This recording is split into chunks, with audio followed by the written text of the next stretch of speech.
Welcome to SNN Live. We're broadcasting from our studios in Los Angeles, California.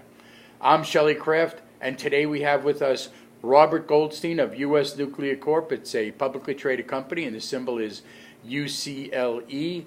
Bob, welcome back to SNN Live. Oh, thanks for having me, Shelley. Good to have you. And we also have with us Jerry Donaldson of Flycam UAV, a private company. Jerry, welcome to SNN Live. Thank you very much for having me. Good to have you. You know, Bob, first of all, of course, welcome back. And the last time you were here, I said, when you have a big announcement and you make a press release, I want to have you back in. And here you are. So let's start out with an overview of the company first, and then, go from there and tell us about your press release and any new events. Great, thanks. U.S. Nuclear is a world-renowned maker of radiation sensors. We are also coming out with chemical sensors. We stem from the Los Alamos Manhattan project that built the bomb back in World War II, but we brought the technology a long ways forward from there. Recently we had a press release. We have a strategic alliance with Flycam. This is Jerry Donaldson, and she's going to tell you a little bit about it. Well, thanks for throwing it back to me. Let's get a little bit of information to start with about Flycam UAV, and it's a drone company, isn't it? That's correct. So tell us a little bit about it. Flycam UAV started in 2014. My partner and I, who was a camera operator for film and television for 20 years, decided it was time to stop carrying 40-pound cameras on his shoulder and come up with a better way to get those epic shots. So we decided that we would start mounting cameras on drones, and from there we started building our own custom-build drones. And we opened a retail store, and we were able to help other camera operators fill their needs for aerial photography, and just sort of went from there. And then one day Bob walked into our store and said, "Can you guys mount a sensor on a drone?" And since we like challenges, we said, yeah, let's give it a shot. And so that started the partnership. That's an interesting and fun story, by the way. What gave you the practicality of recognizing the fact that you had to put these sensors on drones? Where did that idea come from? Obviously, before drones, how were you doing it?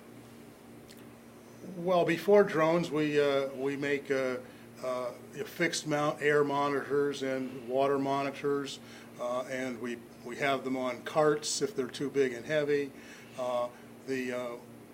So we're used to a variety of formats. Sometimes people ask us to make sensors that they can wear on their belt or even on their lapel, and so I'm just sitting around with some friends in the evening and thinking about those lightweight lapel and belt sensors, and I said, that could go on a drone, and then it went from there. So you came up with the idea of mounting your sensors on drones. Yeah. So then what did you do from there? Well, so I Googled drones in Los Angeles, and I was looking for a store that I could go in because I didn't know how to explain it on the telephone. And so I was searching, and then actually I think they were just opening their store, because I searched again and I hadn't seen any local stores, but there they were. So I jumped in my car and went over and said hi. So now you have this mad scientist, right, walking into your store and saying, "Hey, can you mount these sensors on your drones?" And you said, "Sure." We thought we love challenges, so we were very excited. And we're always looking for new applications for drones. We wanted to kind of be cutting edge, where a lot of people had already saturated the market with real estate photography and production work, agriculture. We thought this was an avenue that would be unique and something that we could really, really immerse ourselves in. This is an interesting combination of technologies. Now, let's start out with the types of sensors that you're going to mount on the drones, and then let's go back to you and get an idea of why drones and how they can get into areas that other ways couldn't do. Sure. Bob. Our core business has been making radiation sensors of all types, and we're one of our important customer groups are first responders and investigators. National agencies buy our stuff to do whatever they do, and so we're looking for smugglers bringing in dirty bomb material. We're looking for lost sources. We're helping miners to check their mine tailings to see if it's radioactive. We're looking downfield on the firing range for the depleted uranium spent shells. And we're also looking for airborne radioactive particulates. Now, so that we're giving the drones more senses. You know, the drones have vision and hearing sometimes, but we have 5 senses. Why can't the drones do better? So we're giving them a sense of smell with the chemical sensors and able to see radiation, which people can't do. So chemical sensors, we're using them for detecting methane to make sure the guys in the oil fields don't asphyxiate themselves, because you can't always tell. And we're looking for diesel fumes in LA Harbor to make sure that the people in Long Beach aren't being gassed. So a lot of different applications. Now, drone-wise, obviously you're putting a machine to work as they would a robot to work, where the human life doesn't have to be at risk doing the detection work. Right. So also, if there's God forsaken, a plane crash on the side of a mountain that's almost next to impossible to reach, obviously a drone has easy accessibility. Right. So answer those kinds of ideas. And then what about weather? How do you deal with various different weather? Because it's not always sunny California, right? Right, right. Most importantly, we're able to take the human element out of the equation. So when there is a threat, biological, chemical, being able to, as you mentioned, have a robot go in and take care of that for us is certainly, paramount in this. And when there's a disaster and you can't reach the location because of debris or, like you mentioned, maybe on the side of a mountain, the drones are ideal for getting in, and they cover a larger area than humans could, or if it was fixed mounted on a vehicle, we can cover more area, we can cover it much more quickly, and again, take that human element out of it. And as far as weather goes, we do have an all-weather drone that is perfect for, in rainy situations, in snow, in high winds, because of natural disasters or radiological disasters don't always happen on a perfect day. So we want first responders to not be limited by the weather. So Jerry, from the point that the operator is sitting, to the point of where the drone is being operated, how great a distance can that be covered? It has to stay within visual line of sight, and that would be about 3/4 of a mile. Okay, now this is, new territory. This is cutting edge technology. Has the FAA put down laws that are recurring, that are new, that are changing constantly? I mean, really. Currently, the FAA, as I mentioned, requires all operators to operate within visual line of sight. They did actually make an allowance for drone operators in Alaska who are inspecting the pipeline there, and they're able to fly beyond visual line of sight. So we see the FAA starting to loosen up some of their regulations when they realize, the benefits that would come along with that. So we're hoping that in the very near future, with respect to first responders and disasters and chemical threats, that visual line of sight will be a thing of the past. Now, Bob, let me throw this question to you. Yeah. In the same realm. Your sensors have to be either lowered or raised or, go over a certain area to get a corresponding signal of some kind. Am I correct? Right. So the benefit to you is that they could virtually go up or down. How high could they go, and how low can they go to be operable? Who wants that one? So, you got it. So I'll talk technically, and Jerry can talk legally. But so we have basically two different types of sensors. One is looking for particulates or chemicals in the air. In that case, you want to position the drone in the middle of the cloud or plume of dust or chemicals that you're looking for.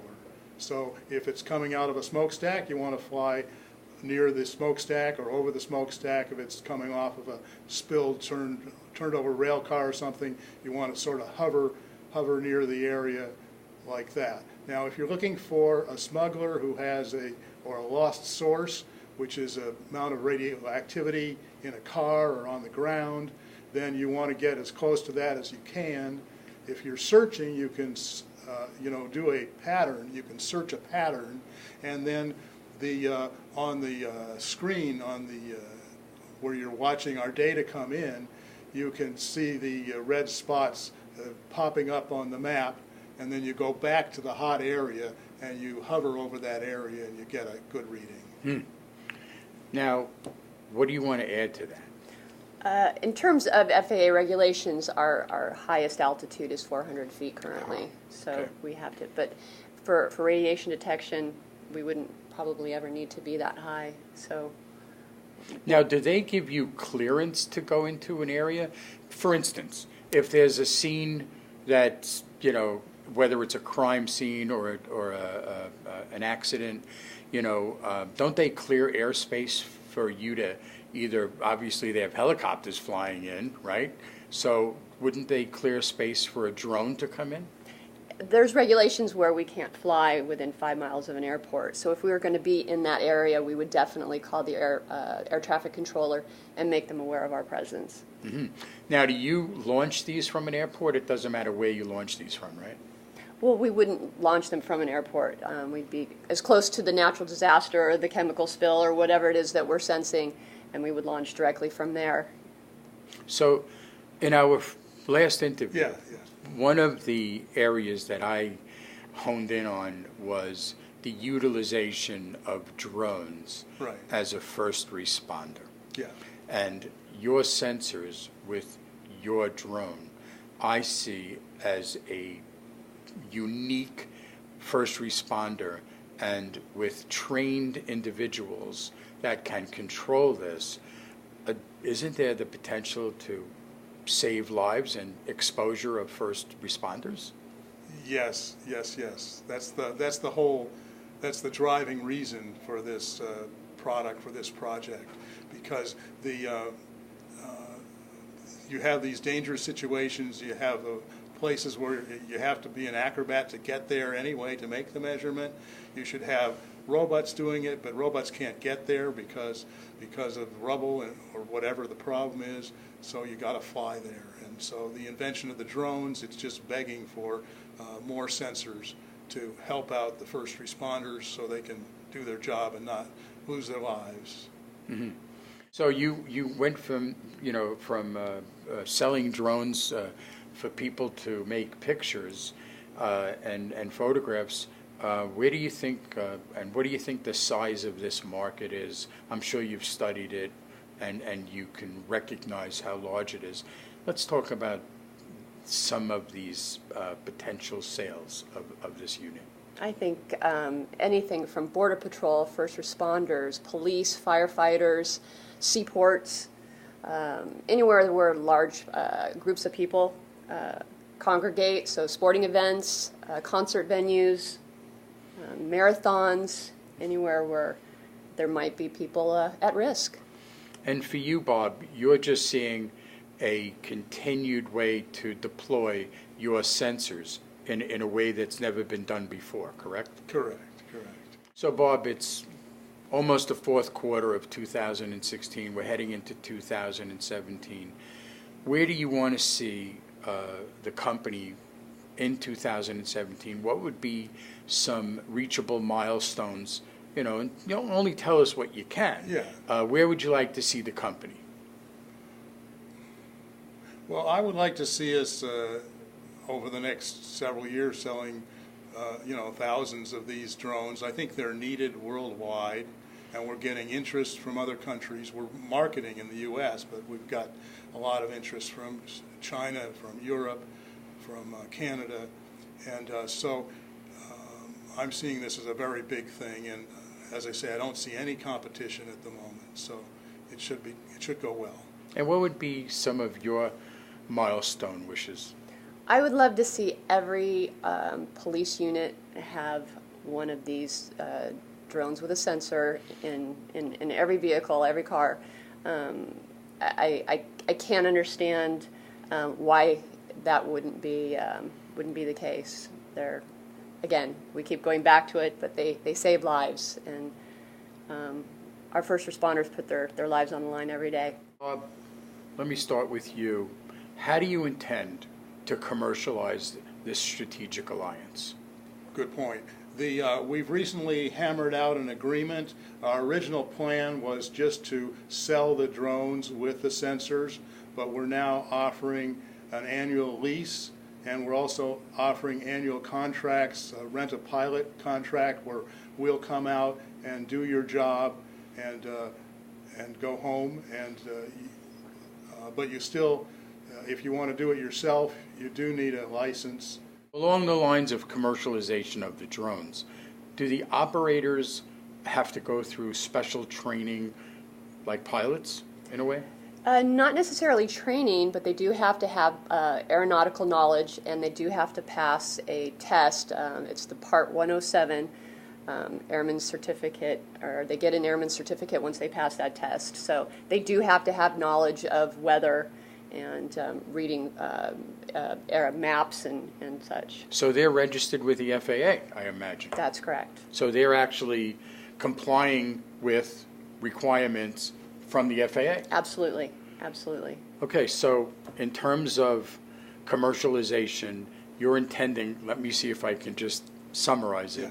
You're not only able to buy a unit from your strategic alliance, but you could also lease a unit. Yes. You could also rent a pilot, so to speak. Right. And is there, do you actually provide the entire service of going out and let's say a police department calls you up, there's an emergency, can you send a unit with the sensors and a person to do the job? I mean, well, right. It's based on an annual contract, Mm-hmm. and if the user buys that contract, then we have different levels of service. A lot of these people schedule their service because they're required legally to do 4 flights a year. But we do have a on-call service as well. so to market this, do you go to conferences and fly the drone around the Coliseum? We'd like to. Most of the conferences are indoors. We're not allowed to fly them. But it wouldn't surprise me. We're signed up for a lot of conferences in the near future, and it wouldn't surprise me to see the drones flying in the parking lot. Ladies and gentlemen, what's a good website for us to send our investor audience Okay, to sure. find out more information? Yeah, please look at us at usnuclearcorp.com. Ladies and gentlemen, Robert Goldstein, U.S. Nuclear Corp. It's a publicly traded company, and the symbol is UCLE, and Jerry Donaldson of Flycam UAV, a private company. I'm Shelley Kraft, and we're broadcasting from our studios in Los Angeles, California, and this was SNN Live. Thank you both for coming on to SNN Live. Thanks very much. Thanks for having us, Shelley. Thank you.